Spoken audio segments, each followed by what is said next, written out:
Good afternoon and welcome back, everybody. I'll give you a minute to settle in before we start.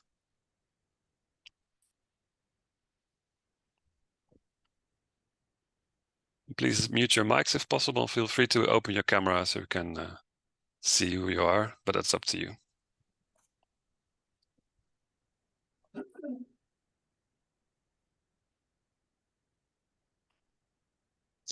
So I think people will still be dropping in, but I already say welcome back to the second day of our webinar series on retention and student services.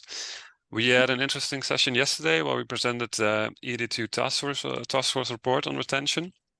And we had two presentations by the Vrije Universiteit in Hagen and one by the Open University, both on retention. In case you missed the sessions, we'll be sharing materials later in the week.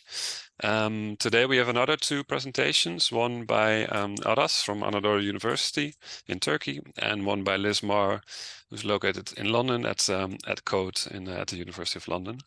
But we'll be starting with Aras first of all. Aras is a faculty member and researcher at Anadolu University in Turkey, and he will present on many shades of flexibility, which is about increasing retention rates at Anadolu. So please, Aras, go ahead.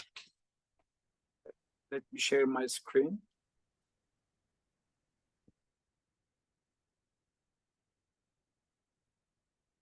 All right, I assume that you see my screen. Okay. Perfect, yeah, we can see it. Hello, everyone. Today, I will present a speech entitled Many Shades of Flexibility, Use Cases of a GIGA Open and Distance Learning University, which is facilitated by EADTU. Who am I? I am an associate professor of distance education at Anadolu University, Turkey, and associate dean of the Open Education Faculty. Anadolu University is deeply inspired by the concept of openness, encompassing flexibility, equity, and democratization in education. Since its shift to open and distance learning in 1982, the university has championed accessibility and inclusivity for a diverse student body, both locally and globally.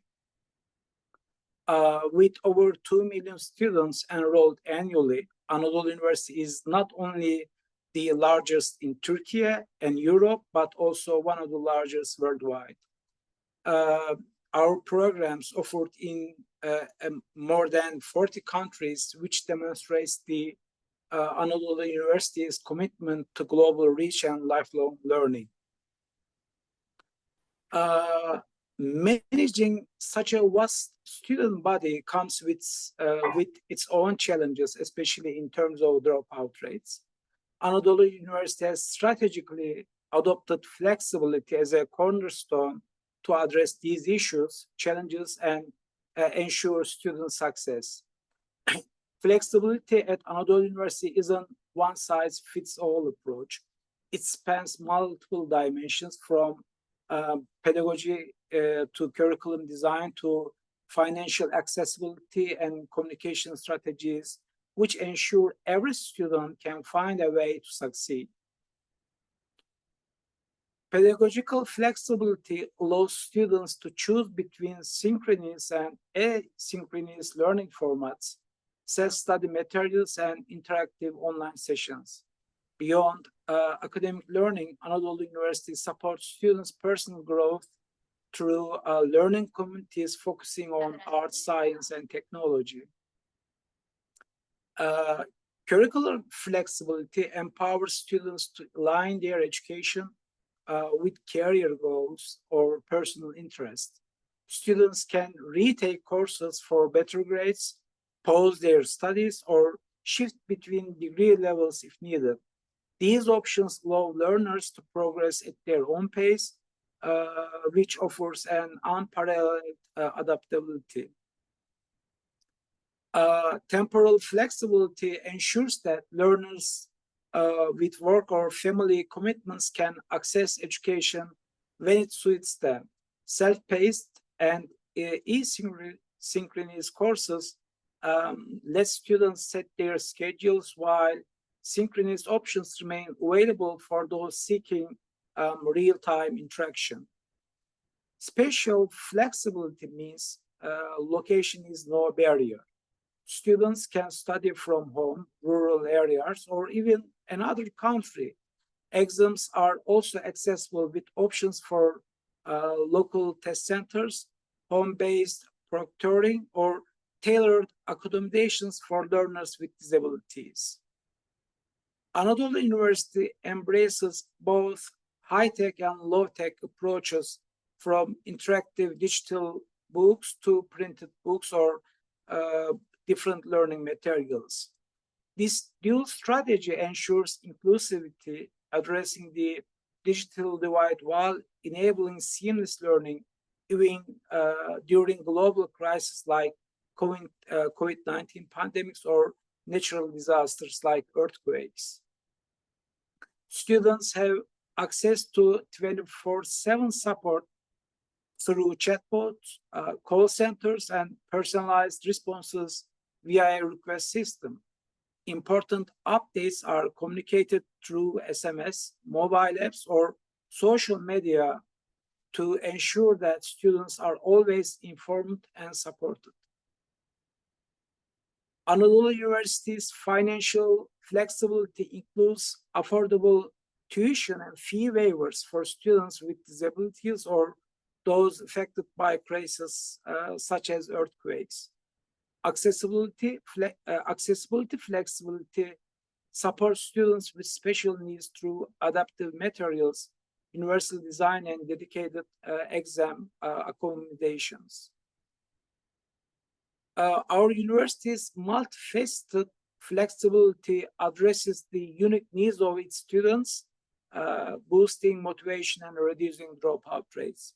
By prioritizing flexibility, Anadolu University sets a global standard for inclusive, open, and distance education. Thank you for your attention. I am happy to answer any questions after this presentation. Thank you, Aras. Thank you for this overview and the presentation on Anadolu. I was wondering, yesterday we talked about what actually constitutes a dropout, and I was going to ask you actually the same question, Aras. What does a dropout mean in the case of Anadolu University? Indeed, dropout is a relative term. I mean, there isn't one single definition here on our side, because some people leave the system, I mean, as we know, but some people just pause for a while. So it is really a challenge to identify the dropout students. And we also believe that on a system at a large scale, we have many options to go into system. And because we are flexibility, we also have many options to stop or drop out. Sometimes we say that many of the students are not drop out, but they are indeed stop out. I mean, they just pause for a while. So I don't have an exact answer, but for us, it's a relative term, and we see that being dropout is part of flexibility. And that also means maybe a follow-up question that, like, yeah, saying like numbers on retention rates and how to improve them is maybe also difficult to put exact numbers on it. Yeah, of course. Are there any other questions from the room for Aras? We have some time for this. You also feel free to use the chat or raise your hand if you want to take the mic.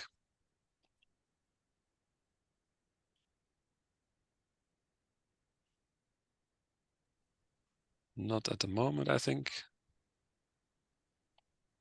Liz, you open the mic? Did you want to mention something? Yeah. Please. Yeah, sorry, I was just looking for where my hand was. Sure, no, go ahead. I've got this one. Couldn't find the one on the screen. Okay. I don't want to give away too much of my presentation, but one of the things I was going to talk about was the curse of flexibility. So flexibility is great. How do you stop students being absolutely bombarded with messages and communications and offers of support, and how do you make sure that they can make the right choices for them?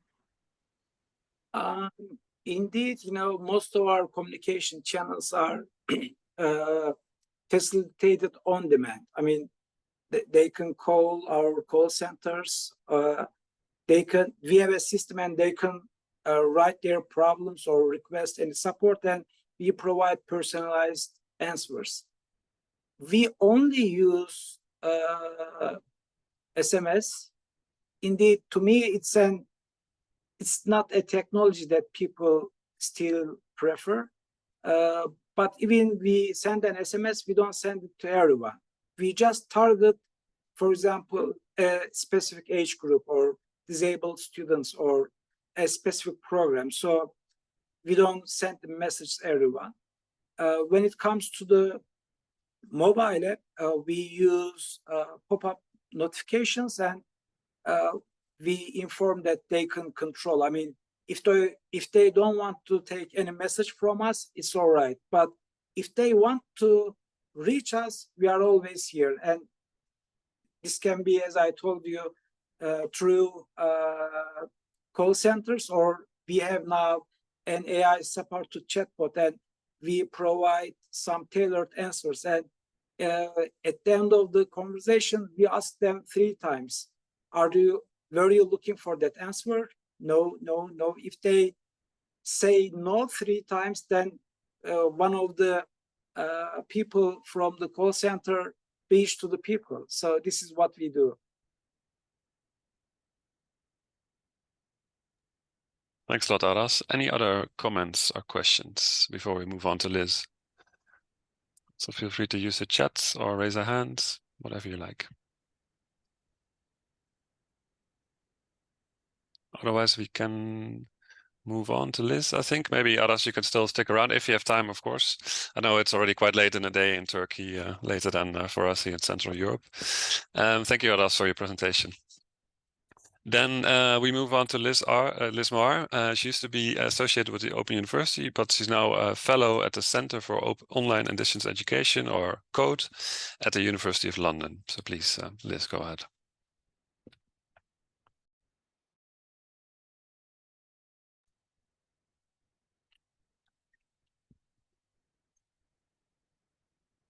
I think you're muted, Liz. I was going to say, we just tested the slide, sharing the slides, and it worked.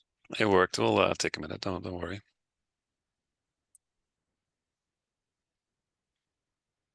It's loading now.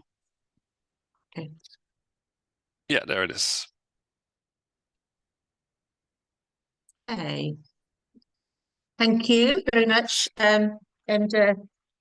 Yes, I was thinking, oh dear, I'm going to be talking about the downside of flexibility here a little bit. So, but I think it's possibly an issue related to the size. So Aras was talking about a giga university, which is a different scale of operation. However, so what I want to talk in my presentation about is the need for a different way of thinking about retention in online and distance education. And I've been working on a project which has been funded by CODE to look at student journey models. And I'm working with Elizabeth Burns and Christina Howell Richardson.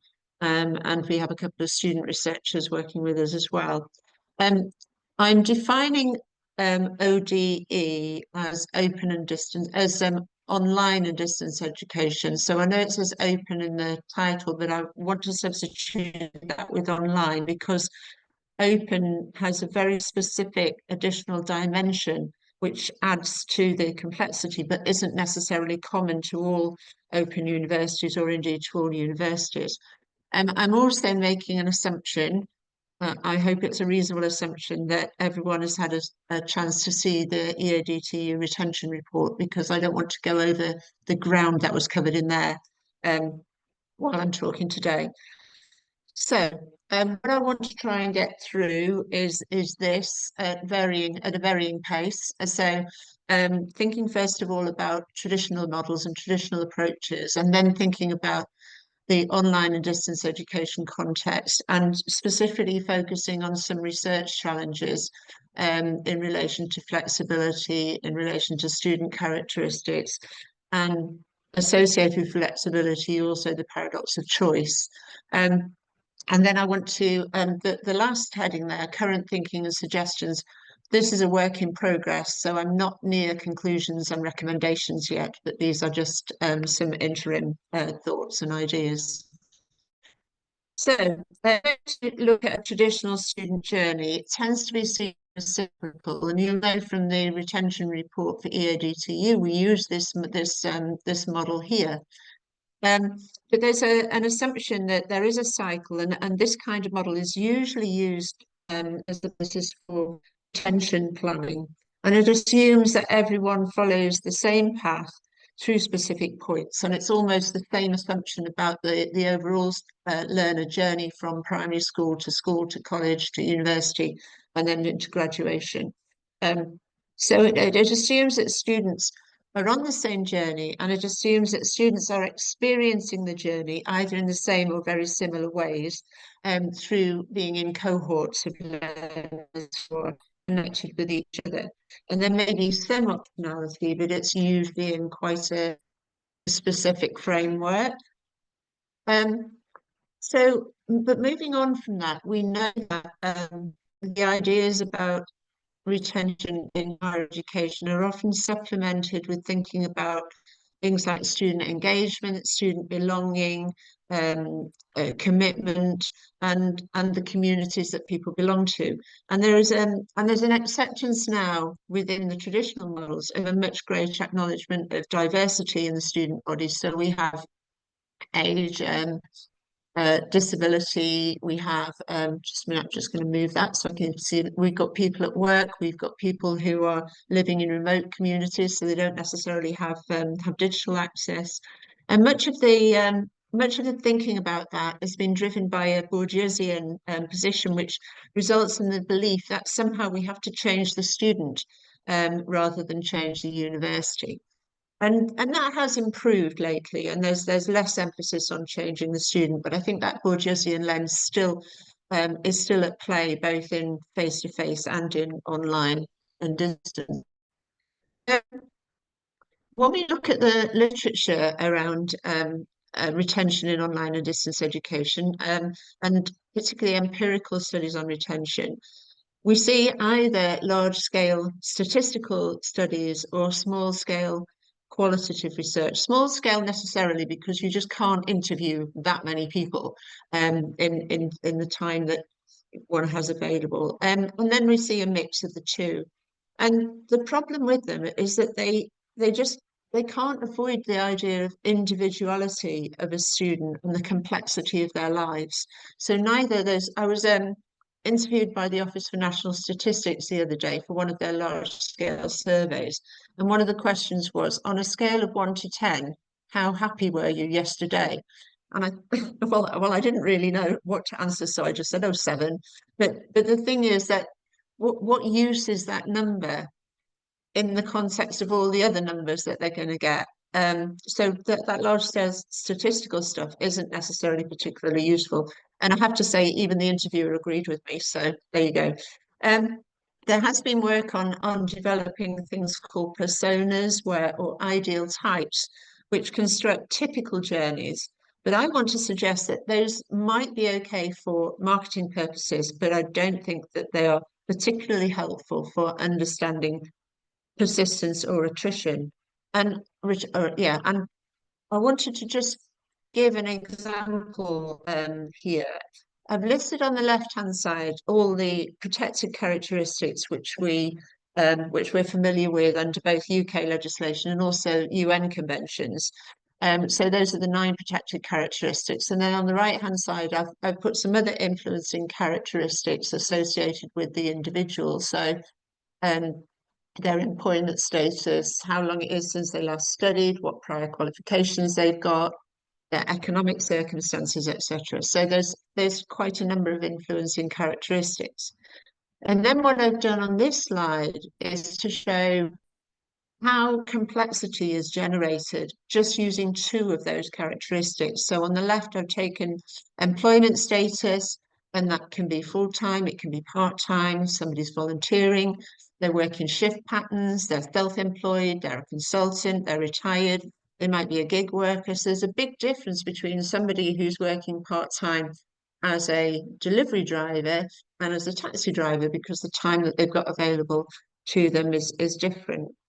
And similarly, if you were thinking about their maybe they're elite athletes or they're in the armed forces, and again, that imposes different kinds of risk constraints, if you like.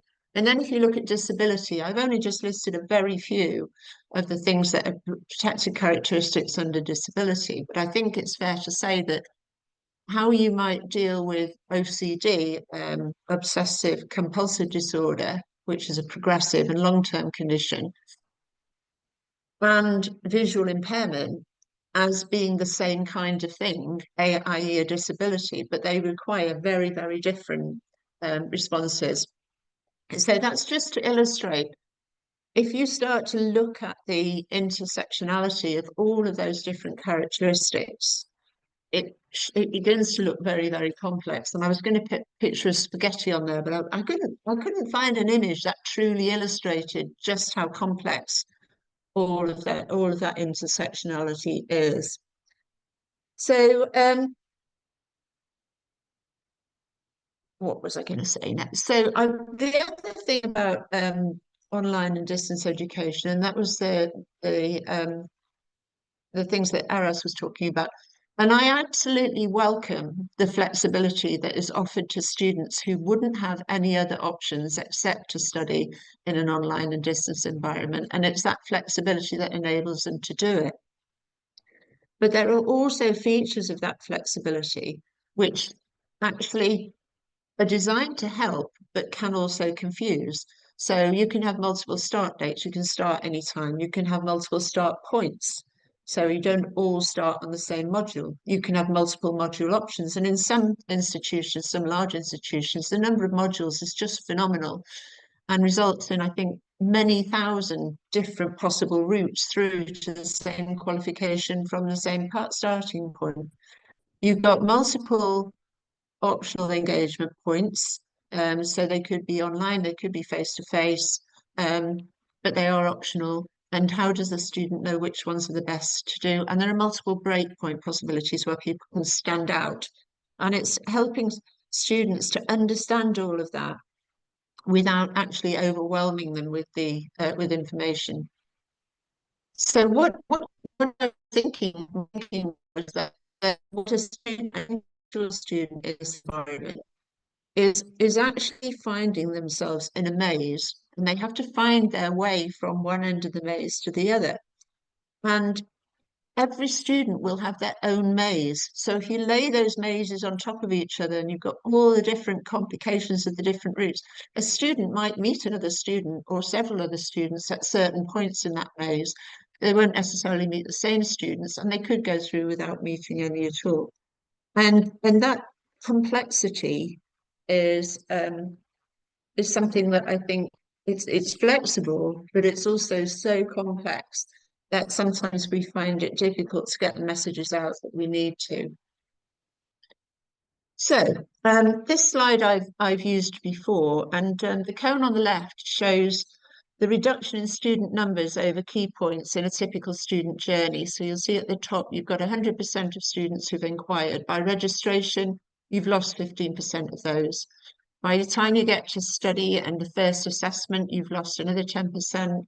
And at the end of the year, you find you've only got 65% who've completed. So you've got that funnel, which kind of indicates roughly where the stop out or drop off points are, the things that students might find difficult or challenging.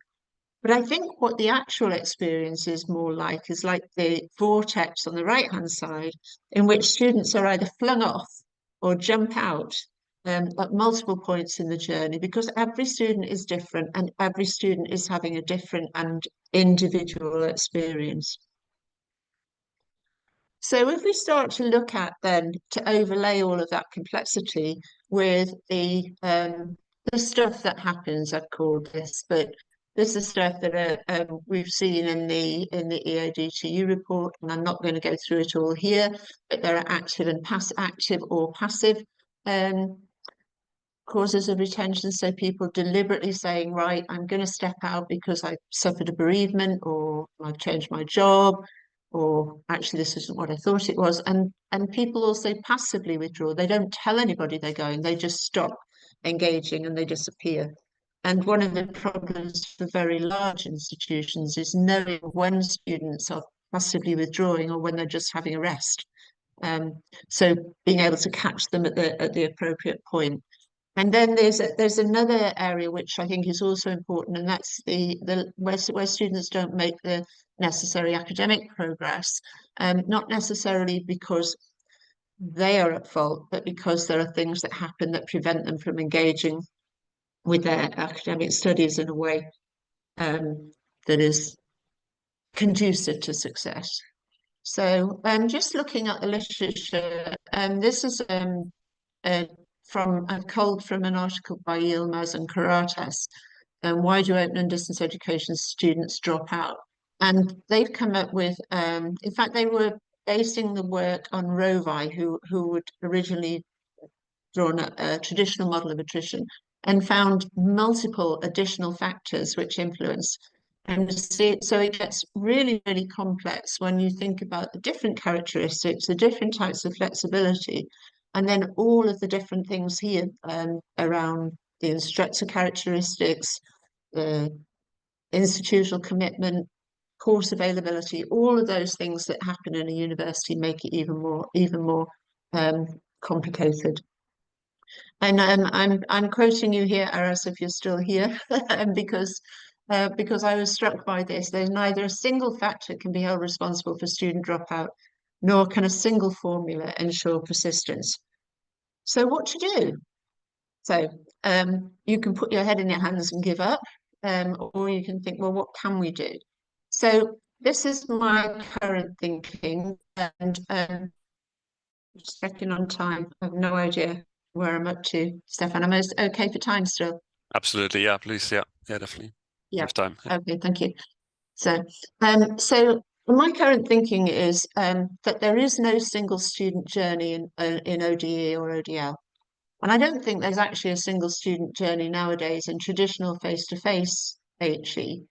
But I think the traditional part of the sector thinks there is and thinks there should be, and that's how they will continue to operate until they're possibly forced to change. That's a little bit controversial, but I'll put it out there. I think there are, in fact, many possible journeys, very many possible journeys. And although students might meet occasionally on a specific pathway, they'll probably diverge again. So generating a sense of community and a sense of belonging is really challenging in this environment. And we know that having a support system, a wraparound support system, is desirable. But is it feasible? And that's a question. I'm not saying it's not, but I just want to know how we can truly personalize at scale when we're talking about very huge numbers of students. And I think my other thinking is that there are things that we know work, and we've seen that in all the reports. We should be thinking about the things that work for some people and making those available to everyone. But being careful, not to do any damage by providing things that people don't need or find difficult because of their characteristics, but which help other people. And the other thing is beware of overwhelming students. So I think that it's not a cycle. I think I've come to the conclusion that the journey for a student through ODE or ODL is not a cycle, but it's a developing journey over time. And I've taken just the 3 pre-start, start, and proceed elements of that traditional model and highlighted what kinds of things could be provided in those areas which could support all students. They won't necessarily all take it up, but if we make it simple enough and accessible enough, the majority will hopefully find it helpful. So prior to start, making sure that we have diagnostics, but not 500 different diagnostics for each course of study, a set of sensible, pragmatic diagnostics that will help students to understand what their starting point is, but will also help them to understand what the implications of their subject choice are. making available taster materials and assessment materials so that people can see what they're going to be experiencing, and perhaps having, like a chatbot, some kind of e-tutor guide on the side to help people through the process. And that could be through the entire journey. And at the start, keeping the module options limited so that you've got more of a cohort effect could be beneficial for students. And that's not to say that restricting them in subject choice, but restricting the number of modular start points within each subject area. So don't have 40 modules on communication theory. You don't need 40 modules on level, beginner's level communication theory. So think about what you do need and what students need to learn. Limit start points so that people are, I'm not wedded to this, but it's something that I think might help students. So rather than have 4, 5, 6 start points in a year, where it gives a student more opportunities to get lost. So keeping start points to a reasonable number, and also making sure that the first experience of assessment is low stakes, it's small, and support is offered. And when they proceed, things like milestone recognition, which I think Jill was talking about yesterday, and also using data to target support, which is in the EADTU retention report. There's another one. For all students, look at the data. Use what you know about students. This is straying into data analytics, and there's some really strong evidence to suggest that data analytics can help to identify students who are at risk and will allow personalized support to be targeted. So look at the data. And also look at the module data. If you've got 40% of students failing a module every year, don't blame the students. Look at the module and see what's wrong with that, because that just shouldn't be happening. Think about how you engage students effectively, and how you can achieve that through the module materials and other engagement opportunities. And don't make them compulsory. Make them so good that nobody wants to miss them. And that's a way of generating engagement. Make sure that your communications are simplified so that the important messages get through. And acknowledge all successes and encourage when things go wrong. And my last point, the holy grail of responses to attention is quite elusive. But one of the things I learned across my career is that talking to students and listening to students is a really great way of understanding how you can help them best to continue with their studies. I was going to say more about induction and other things, but I think I'll save that for another occasion and finish there. Thanks a lot, Liz. Thank you. It's really interesting to see, your ideas about possibly limiting flexibility and personalization to a certain extent and presenting a new model. So this model you have described, is it more or less, I would say a model that you see fit for instance, the University of London, or also is it actually also a trend you're describing? Do you see this happening at the moment, that people move away a tiny bit from this flexibility? The University of London hasn't moved away from it. Okay. In fact, I don't know any universities that have moved away from it, if I'm honest. I just think that looking at what happens in various institutions, we can see that flexibility does cause some problems. But I think that the more important point I want to make is that I don't think it's cyclical. So I think if we try to fit it into a cycle, which is iterative, then we're going to come unstuck because the student doesn't do all of the same things every year. So they're not new every year for a start. That it's not their first module of study.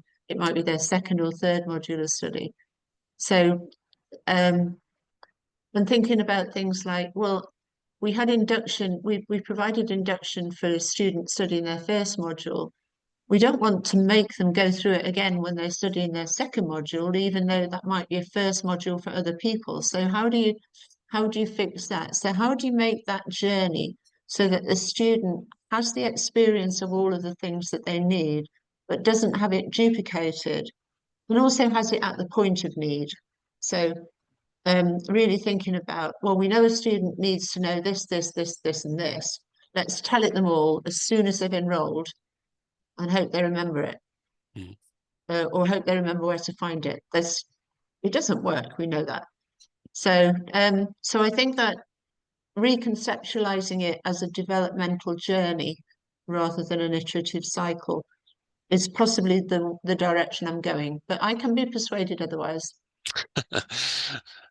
Thanks, Liz. Any comments from the room about that, or anything you'd like to ask Liz or discuss, or if you're of a different opinion, that's fine too, of course. You can, there's a raised hand by Aras, please, Aras. During this presentation, I was considering that we both indeed emphasized the importance of multiple entry points. Approaching from this perspective, I believe that if we provide multiple entry points, we can also provide multiple exit points. So sometimes retention, dropout, these terms are part of this flexibility. And if this is a journey, sometimes people need to rest. And we can say, okay, you can rest. But if you want to go on to your journey, we are here to accompany you. This is what we are doing, what we are trying to do at our capacity at Anadolu University. And I feel that this is what many open universities do in that way. And another thing I want to add is, in many cases, even I do the same mistake, we quantify the dropout situation. I mean, we just look at the numbers. But in a university, I mean, in an open university, for example, at Anadolu University, we have around 1 million students. And even if I can reach out one single student, okay, I did my job.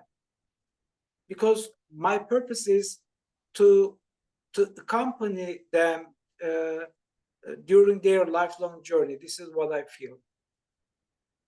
Yeah, I don't okay, just on your first point, I absolutely agree about multiple exit points, as well as entry points, and hence the milestone qualifications that Jill was talking about yesterday, which was something we introduced at the OU. And it's about recognition and reward, and in those moments that matter to students and acknowledging them. And yes, stepping out can be good, but we have whether this is specifically a UK problem, but the Office for Students in the UK measures retention as well, effectively it's a condition of registration as a university that you control your retention and attrition. And the way they measure it doesn't allow for students to step out for periods of time. So it's very challenging. So coming back to what Stefan asked you earlier, Aras, about a definition of dropout, how you or I might define dropout isn't necessarily how the regulator will define dropout in any country. And then we have to act, even though we might not agree with their definition. But I think, and the other thing about providing you reaching out to an individual, and you and I would do that, but we have to make sure that everybody does it, because and that we can reach all of the students, because every student that comes through our doors, well, not our figurative doors, and achieves some kind of qualification is a positive outcome for the university. Thanks, Liz. There's a comment from Prakash in the chat. He's basically confirming that there's some universities moving slowly away from flexibility. There's Open University in Malaysia. She's saying, my university is slowly moving away from flexibility for a number of reasons, which are a certain level of maturity is essential to appreciate flexibility, and flexibility in itself can be rather overwhelming for learners who have just returned to learning. So this to a certain degree, confirming what you have analyzed, Liz. But yeah. Yeah, I was just thinking about your ballet dancers, Aras. I was thinking, well, that's perfect flexibility, but I know I'm never going to get it. So. So there's can, oh, sorry, please go ahead, can Aras, I add before we... one more thing? Stefan, you asked about the definition of dropout, but sometimes in our cases, our students come a few years later to the system, and we say, just like the motto from Rumi, come, whoever you are, wherever you are, whenever you want. And the ones we defined as dropout somehow became a regular student. So it's a process. I mean, when we ask them the reason they drop out, they say they just wanted to pause because of psychological, social, or economical issues. So all we can do is to respect their decision. And that's why our priority is being as flexible as we are. In the end, this is their decision. But we are always open. Thank you, Aras. Yannick from Teluk says, as a comment in the chat, he says, interesting, what are the results that you can see so far? In that case, I would say it's more of a model that you presented, and maybe not so much, it's not so much been tested yet, I guess, at the University of London. It's more... I'm wondering if Yannick is actually referring to Prakash's all right. comment. That could be, yeah.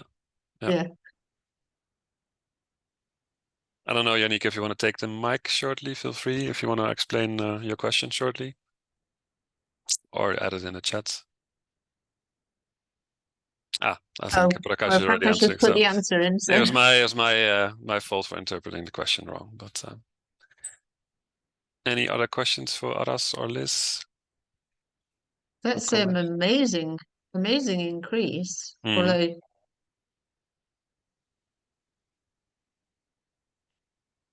have to keep going further. And it's still work in progress. Okay.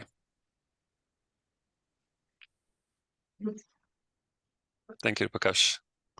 So, and for you, Liz, the research that you've been doing for University of London, is this continuing, and is this going to be actual advice to them, or how is it? What's the follow-up? It's continuing, but I've had to scale back the work for personal reasons. But so in the first instance, we're doing some further literature reviews on student journeys rather than on retention, and to see whether there's what there is there, and then we will possibly recommend some small scale pilots that can be tried out at the University of London. But it is that holy grail, isn't it? Finding the answer. And I'm not sure that we ever will find the definitive answer.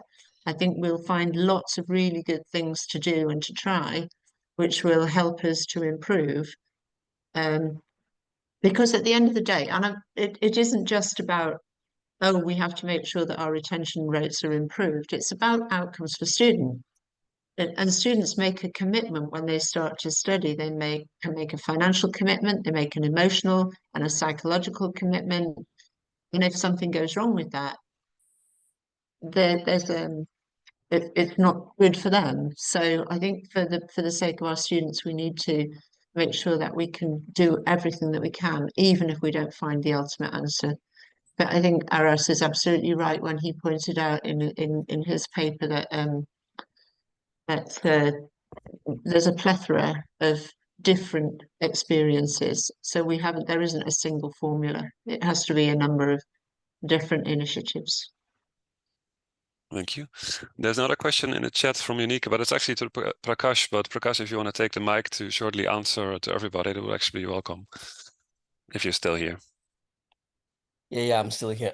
Nice. I mean, success rate wise, I mean, it has improved, but it has improved due to several other reasons as well, and several other interventions as well, because we've also made changes to the assessment design, the assessment structure. We have tried very hard to improve on the personalized assessment structure based on the background of individual students themselves. So it's a lot of work for us from an academic standpoint, but it seems to work better for the for the learners, because for as long as the learners are concerned, every assessment they say seem to reflect on their individual background, work background, and whatnot. So in that sense, we have seen success, and we are hopeful that that will be reflected in improved statistics later on. Thank you. That might be a nice topic for next presentation by you in a webinar week or so, Prakash. Thanks a lot for that comment. If there's no other questions or discussions, then I would say we close off here. And then I would like to thank the speakers, Aras, Bozkurt, and Marr, for their contributions. Thanks a lot for being here today. And also to the attendees. Yeah, someone's asking, would it be possible to have a copy of today's presentation and yesterday's? Yes, so everybody who's registered to the event will get the links to the recordings and the slides, etc. So that's going to be later in the week. So I'd like to wish you Merry Christmas and a Happy New Year, and I'll see you in 2025. Thanks, everybody.